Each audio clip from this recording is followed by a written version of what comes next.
পাহাড়ে, নদীতে, জঙ্গলে, চা বাগানে কি হচ্ছে আপনারা সবাই জানেন।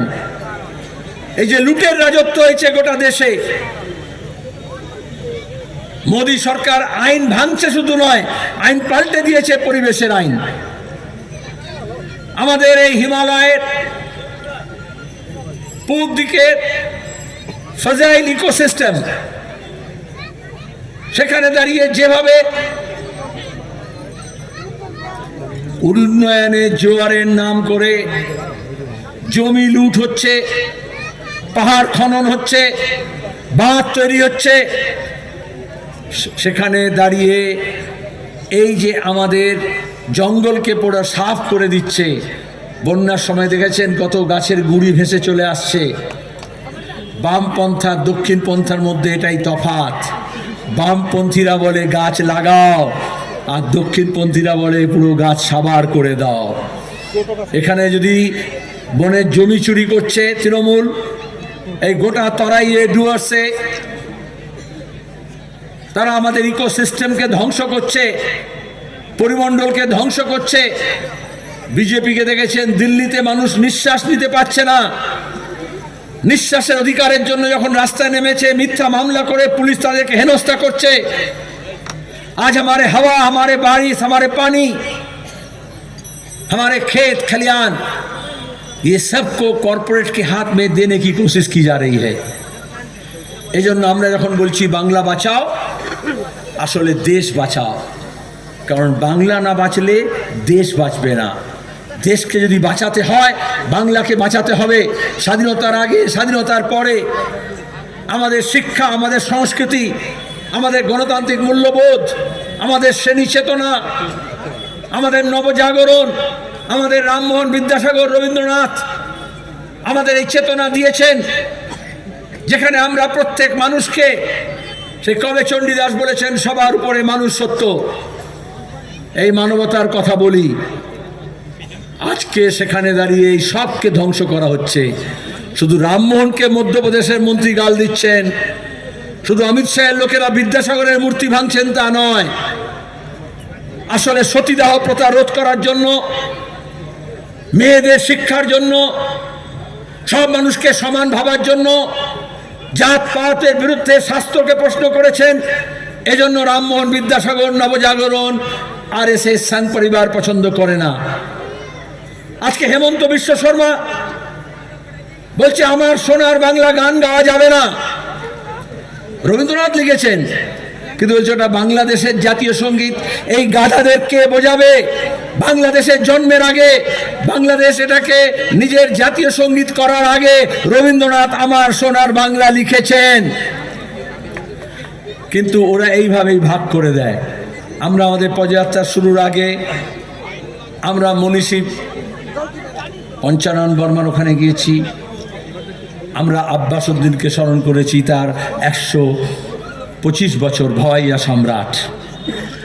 সোশ্যাল মিডিয়ায় দেখলাম আরএসএস, বিজেপি বলল, আরে আব্বাস উদ্দিন তো বাংলাদেশি, এই যে এসআইআর করছে না, ওরা নজরুলকেও এসআইআর করে দিয়েছে, আব্বাস উদ্দিনকেও এসআইআর করে দিয়েছে, রবীন্দ্রনাথকেও এসআইআর করতে চায়। আর বাংলাদেশে যারা মৌলবাদী আছে, জামাতপন্থী আছে, তারা বলবে রবীন্দ্রনাথ ঠাকুর এখানে কেন? কারণ উনি ঠাকুর। এই যে ভাগাভাগির রাজনীতি কোথায় গিয়ে শেষ হবে? তাহলে বাংলাকে যদি বাঁচাতে হয়, তাহলে বাংলার মানুষের ঐক্য এবং সম্প্রীতিকে বাঁচাতে হবে। এই সম্প্রীতিটাকে ভেঙে তছনছ করছে। অনেকে বলে আচ্ছা বিজেপি সাম্প্রদায়িক আর তৃণমূল দুর্নীতিগ্রস্ত। এমন কথা যেন বিজেপি সাম্প্রদায়িক কিন্তু দুর্নীতিগ্রস্ত নয়। আরে মমতা ব্যানার্জি এই যে শিক্ষক নিয়োগের দুর্নীতি দেখছেন, তার আগে মধ্যপ্রদেশ আরএসএস ব্যাপক কাণ্ড করেছে। সিবিআই কাউকে শাস্তি দেয়নি, মামলা তুলে নিয়েছে। 100 জন মানুষ, অভিযোগকারী, সাক্ষী, তদন্তকারী, সাংবাদিক যারা খবর করেছে তারা খুন হয়েছে বিজেপি আরএসএস এর হাতে মধ্যপ্রদেশে। কিন্তু শিক্ষক নিয়োগের দুর্নীতির কোনো ফয়সলা হয়নি। আমাদের এখানে পশ্চিমবঙ্গেও দেখছেন মমতা ব্যানার্জি কংগ্রেস ভেঙে তৃণমূল তৈরি করে আরএসএস এর দুর্গা সেজে বিজেপির কোলে গিয়ে এগুলো শিখেছিলেন। এর আগে কখনো এরকম নিয়োগে দুর্নীতি হয়নি। যারা যোগ্য, যারা উপযুক্ত, তারা রাস্তায় বসে আছে, পুলিশ কামড়াচ্ছে তাকে। আর শিক্ষায় অবস্থা 12টা বেজে গেছে, স্কুলে শিক্ষক নেই, মাদ্রাসায় শিক্ষক নেই, একটা ঠিকমতো পরীক্ষা নিতে পারে না, একটা ঠিকমতো তালিকা করতে পারছে না। আর দোষ দেখাচ্ছে এই সিপিএম এর জন্য। মমতা দিন বলে দেয়নি সিপিএম এর জন্য নিয়োগ হচ্ছে না, সিপিএম এর উকিলের জন্য হচ্ছে না। আচ্ছা, অভয়া কাণ্ডে এই যে মেয়েটা বিচার পেল না, মীনাক্ষী আসছে, ও আপনাদের অভয়া কাণ্ড ভালো করে বলবে, কারণ ওই তো অ্যাম্বুলেন্স আটকে ছিল, ওই তো ডেড বডি পাচার করার থেকে, তাড়াতাড়ি পুড়িয়ে দেওয়ার থেকে আটকে ছিল। আমি এখানে সময় হয়ে যাচ্ছে বলে তাড়াতাড়ি চলে আসলাম, আর ওরা স্কুটারে বাইক র্যালি করে ফুলবাড়ি মোড় থেকে আসছে। তাহলে এই বিষয়টা আমি রেখে দিলাম, ও বলবে অভয়াকাণ্ড, নারীদের অবস্থা, নারী পাচার যা হচ্ছে, নারী নির্যাতনের কথা। আমরা যখন আগে বলতাম তখন বলতাম মেয়েদের 1/3 পার্লামেন্টে, অ্যাসেম্বলিতে সংরক্ষণ করতে হবে, কারণ ওদের অধিকার আমরা পঞ্চায়েতে দিয়েছি, পুরসভায় দিয়েছি, নির্যাতনের হাত থেকে বাঁচাতে হবে। এইটাই হচ্ছে পরিবর্তনের জমানায় পাল্টেছে। কেন পরিবর্তনের কথা বললো? সব শেয়ালের একরা হয়েছিল, বলেছিল লাল হটাও দেশ বাঁচাও। লাল হটেছে কিন্তু দেশ বাঁচেনি, কারণ ওরা যেটা করেছে এই যে মানুষকে ভাগ করে দিয়েছে, ভাগ করে দিয়ে লুট করছে। আর লুট করার শর্ত হচ্ছে ফুট ডালনা, আগে লুট না হয় তো ফুট ডালনা হয়। এই যে মানুষের ঐক্যের মধ্যে ভাঙন তৈরি করার চেষ্টা করেছে। এখানে দাঁড়িয়ে আমরা মানুষকে যেমন এককাঠা করছি, তেমন মানুষের ভোটাধিকার, মানুষের কাজের অধিকার, শ্রমিকের অধিকার, চা বাগানের রক্ষার অধিকার, জমির অধিকার, এই সব নিয়ে আমাদের লড়াই। সেই লড়াইকে আমাদের এগিয়ে নিয়ে যেতে হবে। আমাদের বাইক র্যালি চলে এসছে, তাই তো? হ্যাঁ,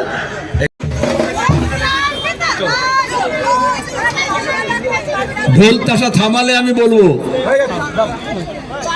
আচ্ছা,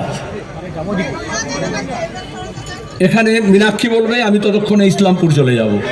এইভাবেই আমরা এগোচ্ছি। তা নাহলে এই কদিনে আমরা এটা 1 মাস ধরে করবো ভেবেছিলাম, কিন্তু এসআইআর আছে, ভোটাধিকার কেড়ে নিচ্ছিল। আমরা প্রথম থেকে বললাম সময় বাড়াও, সময় বাড়ালো না। এখন চোর পালালে বুদ্ধি বাড়ে। আজকে যখন কালকে কোর্ট নির্দেশ দেবে, ইসিআই এখন বলছে আমরা সময় বাড়াবো। তাহলে সময় যে বাড়াতে পারে এটা তো সম্ভব ছিল।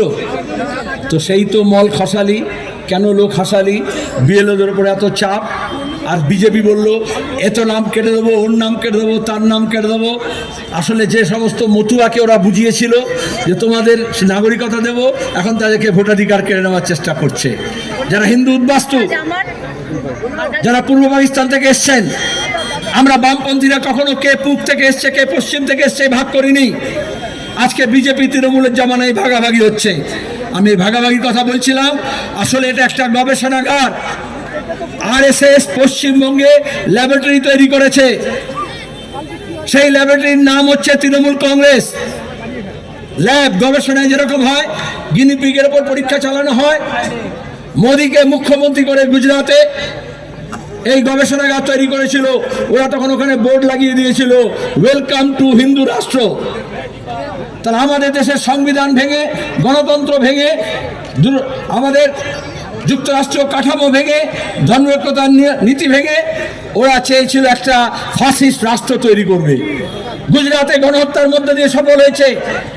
আমাদের যে ধর্মনিরপেক্ষতার নীতিকে জলাঞ্জলি দিয়েছে, সেরকম পশ্চিমবঙ্গে সরাসরি বিজেপি পারবে না, কারণ বাংলার মাটি দুর্জয় ঘাঁটি। এজন্য মুখোশ ধরে এসছে, এজন্য মমতাকে দুর্গা সাজিয়েছে। যেমন সাব কন্ট্রাক্ট দেয়, সেরকম সাব কন্ট্রাক্ট দিয়েছে। এবং ওখানে যেমন ধর্মনিরপেক্ষতাকে শেষ করেছে, এখানে সেরকম গণতন্ত্রকে শেষ করেছে। পুরসভা পঞ্চায়েতের ভোট, কোঅপারেটিভের ভোট, স্কুল কমিটির ভোট, ম্যানেজিং কমিটির ভোট সব লুট করেছে। মানুষের গণতান্ত্রিক অধিকার কেড়ে নিয়েছে। তাহলে আজকের এই সেকুলার ডেমোক্রেসি, আমাদের যে সেকুলার ডেমোক্রেটিক ইন্ডিয়া, তাকে যদি রক্ষা করতে হয়, তাহলে আমাদের ধর্মনিরপেক্ষতাকে বাঁচাতে হবে, গণতন্ত্রকে বাঁচাতে হবে। আর এই গবেষণাগারকে ভেঙে গড়াতে হবে, যেখানে দাঁড়িয়ে গণতন্ত্রকে শেষ করা হচ্ছে। ধর্মনিরপেক্ষতাকে শেষ করে তাকে চিতায় তুলে তার উপরে কখনো গণতন্ত্রের প্রদীপ জ্বালানো যায় না। আর ধর্মনিরপেক্ষতার লাশ বানিয়ে দিয়ে তার কবরের ওপরে কখনো গণতন্ত্রের চিরাগ জ্বালানো যায় না। এজন্যই বাংলাদেশ থেকে আপনারা উদাহরণ নিন, ওখানে যখন মৌলবাদীরা ক্ষমতা এলো, সংখ্যালঘুদের উপর অত্যাচার হলো, কমিউনিস্টদের উপর অত্যাচার হলো, এখন বলছে হাসিনাকে ফাঁসি দেওয়া হবে। আসলে ধর্মভিত্তিক রাজনীতি করলে এই পরিণতি হয়।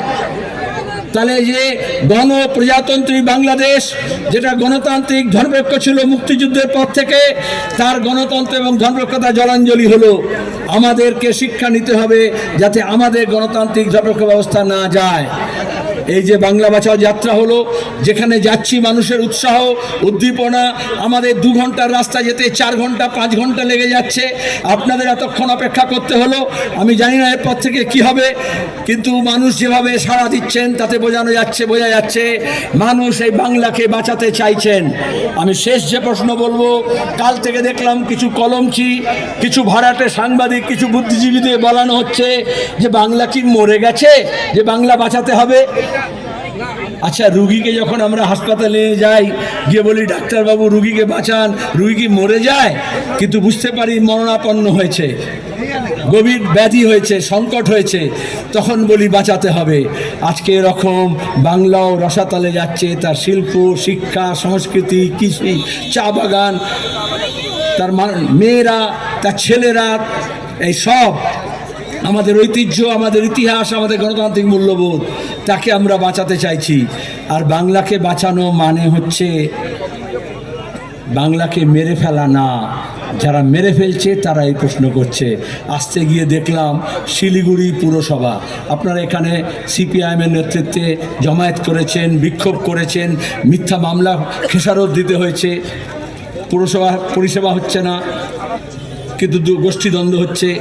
দেখলাম সাইনবোর্ড লাগানো আছে বড় করে, বাংলা সহায়তা কেন্দ্র আছে না?